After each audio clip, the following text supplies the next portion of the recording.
sorry. After the operation, I was pushed back to my bedroom in the hospital. I was staying at ward 7. That moment onward, I can't move. I lie flat on the bed. I can't go to the washroom myself. I have to use the basin at the bed, when I need to pass out. I felt so terrible.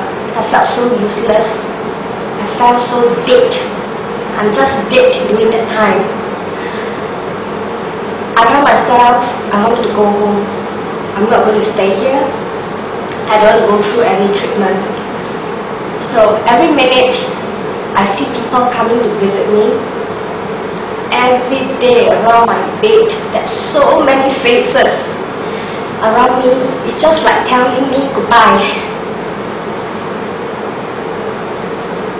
During that time, I actually requested the nurse, please don't let so many people into my room. I can't take it anymore. In my room there's cards and flowers from friends and relatives. It's like a flower shop. Until the nurses requested to be removed. It's too much. Just imagine every minute there's people visiting me.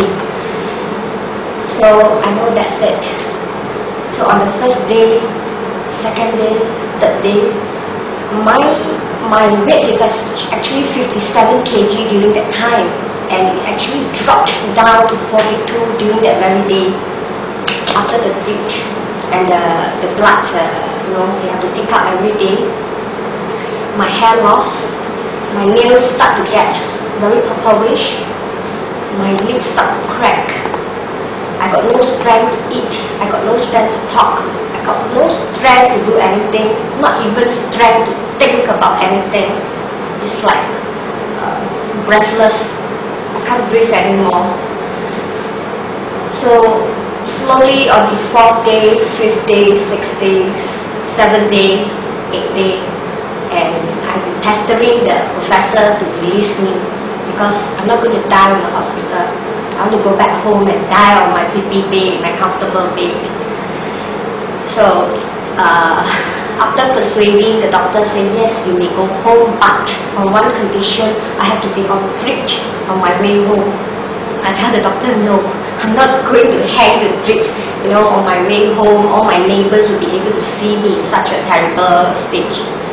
So they allow me until I reach home, not allowed to see anybody except my mother-in-law. She actually take care of me, cook for me. Even though there's someone beside me to take care of me, but mentally no one can take care of. I'm really very stressful during the time. Even my neighbors, I dare not see them. I shut the door, I shut the windows. Even phone rings, I dare not pick up. I dare not speak to anybody about my sickness. I have friends 10 years back with lost contact from US, from a lot from Malaysia. Everybody rushed from their hometown to visit me at my place in Singapore. I felt so terrible. And I actually tell myself, it's really unfair for me. I still feel young at my age of 32. There's still so much thing that I have not done. There's my family planning. I wanted to have many babies actually. And I want to take care of my parents-in-law, my parents, and my 2 younger sisters. I just can't leave everybody.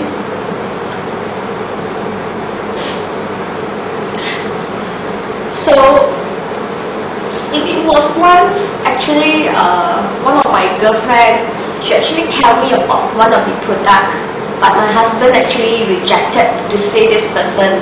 They say, no, sorry, my wife, that means myself, I can't cope with any medicine anymore. In my cupboard, there's all kind of herbs, Chinese herbs, medicine from the hospital, and every day I have been doing prayers. Right speaking, I'm a free thinker, but during that time, I got no one to go to except praying. So I actually gave up day after day. I try not to show my sorrow to anyone else during that time. I try to keep myself calm, but when the lights is off, tears come down. I tell myself I have to be strong during that time.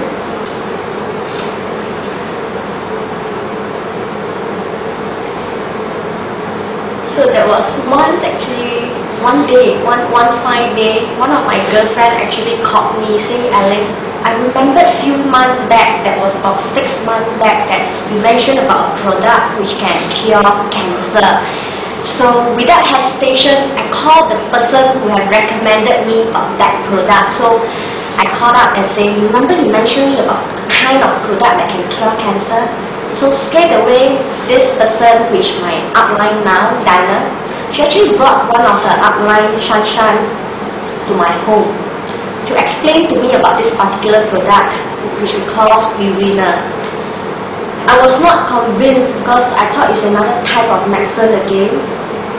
But what I was convinced is they really put in their heart to share with me about this particular product, spirulina. After a few hours of sharing, I know they felt tired. So I talked my husband up about this product. My husband stopped me from buying this product.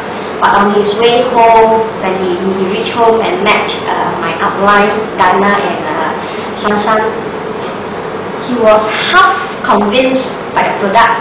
So because the books, is it? Because reading the books. No, very patient. They waited for my husband to come back to actually re-explain and share with him all over again. They were really very patient, people.